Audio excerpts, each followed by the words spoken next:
I was running around with a chicken with my head cut off, man. I was seeing way too many patients, and I'm really trying to slow down more and more, just to spend more time with the patients on the comp exams.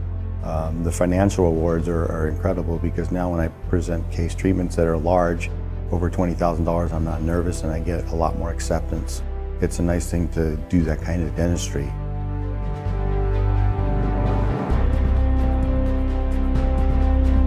Not really telling us what we have to do, but planting in the seeds of what we need to do. It's not always just saying, well, you guys got to do this and this and this. This is what will happen if you decide to do this. And Deb is the only one who got us to figure out that it's more important what our profit per hour is than what our production is per hour.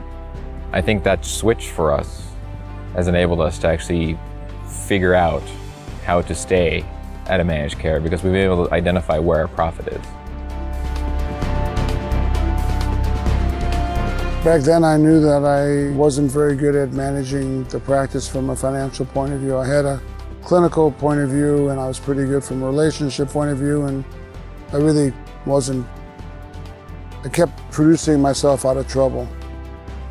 The new model's great with Deb coming to the office, because there's no transference of the process. It's done in your office, so it gets accomplished as opposed to going someplace and hoping that it comes back and gets done. And so we got some structure around how we would handle our money and how we'd handle our purchases and how we'd handle the overhead. And it's been great. It's been great. It went from unmanaged and reactive to managed and proactive. And so now we have goals and budgets and money.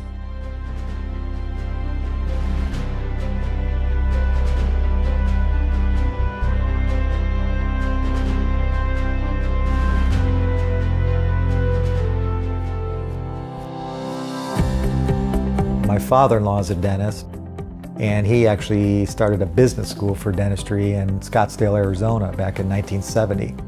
And so I married one of his daughters and started working there and started to learn this business model and systems, organizational development, a lot of things that I didn't even really learn in college, and really learning how to really run a business. And that's where I met my partner, Deb, and she worked at the business school as well, and she worked in the support department, and then I worked with the business analysis side, financial side. So that's how we got into dentistry, and we worked there for about 8 years and learned this profitability, health-centered, whole wellness model, so to speak. And then Deb and I have been together for about 16 years now, working one-on-one with practices.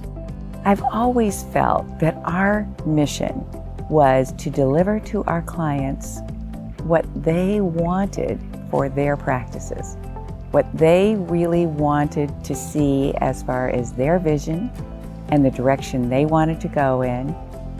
I know that's a pretty hefty goal, but it's one that I think we take on by really trying to understand where the client wants to go, and then use our experiences, our knowledge, our tools to try to give them a pathway to get there. So we focus and work with about 10 to 12 practices a year, 30% specialists, 70% general dentists, 10 to 12, that's it. The reason why we worked with practices before and other management companies that worked with a lot of practices, and it did group trainings. We don't do that. We do one-on-one. Every practice is unique and different, so we approach it that way.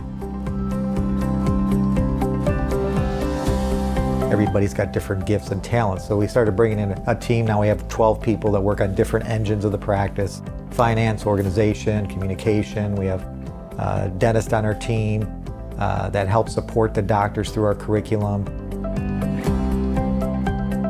We also discovered that retreats are vital for the growth of our dentists. There's a saying, retreat to advance. So these retreats give an opportunity for our dentists to come together, gather ideas, to share new possibilities, to re-energize, rediscover, and repurpose what their vision is for their practice and their life. When I work with my clients, one of the things I want to see them have at the end of us working together is peace of mind.